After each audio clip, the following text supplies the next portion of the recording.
So this is usually the point of the week where we go over the winners and losers. But this week, I'm not sure things are so black and white. So today, I'm going to ask, does this make you like him more or less? To help me out with this, I'm going to bring in Fox News contributor Deneen Borelli and District Media President Beverly Hallberg. Ladies, let's start with Mark Zuckerberg. Obviously, it's been a rough week for him.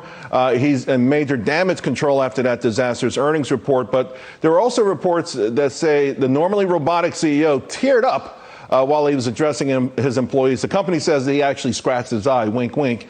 So does this make him more likable or less likable, Deneen? That's a no, Charles. First of all, competition is a beautiful thing. Zuckerberg, can you hear us now? There are countless users on Facebook who have lost their pages, have been censored, their free speech has been throttled, and raised my hand because I am one of the ones who had my ads taken down, hit with my videos, which were reaching millions of people, which resulted in me getting fired by Blaze TV. So Zuckerberg, can you hear us now? We have another voice and we have other outlets out there besides Facebook. Deneen, I'm going to put you down as a maybe. Beverly?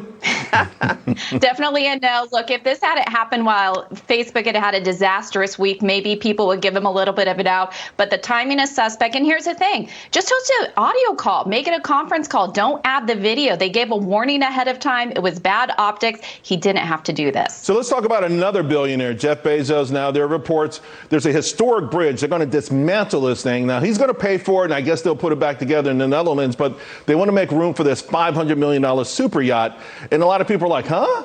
But let's remember, also Amazon, huge job creator. They created 140,000 jobs, mostly in November, December. So maybe 25% of all the jobs.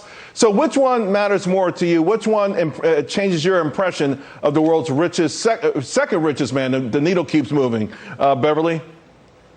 Well, look, no matter how many people he's hired, when you use the term super yacht and saying we want to tear down an historic bridge, there's nothing about this story that's going to go well for Jeff Bezos. But here's the reality. When you make as much money as he does, maybe he's not too worried about it and he thinks the story is going to be buried. But look, people are worried about gas. They're worried about food costs, not super yachts. So it makes him look really out of touch. Deneen? No, I agree. And look, building the super yacht, this was the only route out to sea. Nobody saw this coming. I mean, really?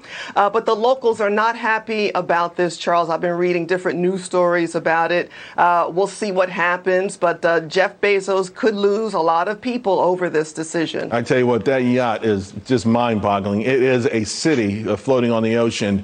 All right, so New York City Mayor Eric Adams welcoming President Biden yesterday. This as the two vow to address the growing crime crisis in America, in the city rather, in all cities.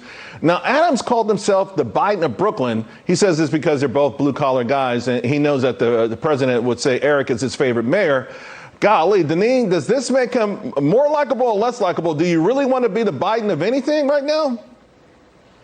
Well, the short answer is no, Charles. And look, Rasmussen reports found 50% of likely voters support Biden being impeached, and 54% view him as could be ranked as the worst president, number one. So you want to put yourself in that category? I don't think that's a great idea. And really, Eric Adams has set the bar really low for himself. And you know what else bothers me is that he was elected on this pro-police, we're going to curb violence, and he's already blaming guns. They both sat up there yesterday and blamed guns, sizes of magazines. They didn't talk about the reforms that are being done that allow people to get arrested and out the same day, criminals.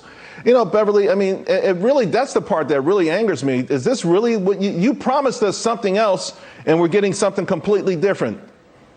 It's kind of shocking because he ran on a different style of campaign. The narrative was completely different. So all of a sudden, he's attaching himself to someone who has horrible approving ratings. And by the way, on this nickname, here's another issue I have with it. He gave himself this nickname. Don't give yourself your own nickname. It seems like a desperate attempt to look cool, and he's not looking cool to anyone right now. No, Deneen, and of course, I want to ask you about this. This whole thing. We thought he was going to go after criminals, but he's going after guns and magazines.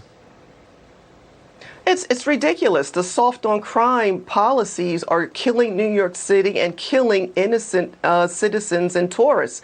They need to look at their policies and how they are failing New York City and cities across the country. The criminals are emboldened, unfortunately, and Americans are very concerned and afraid. All right. So to recap, it is a no on Bezos, it is a no on Zuckerberg, and it is a no on Biden of Brooklyn. Golly, you ladies are tough. All right, we'll try this again in a week and see if I can find one person. Deneen, Beverly, it's great seeing you both. Talk again real soon. Thanks, Charles. All right.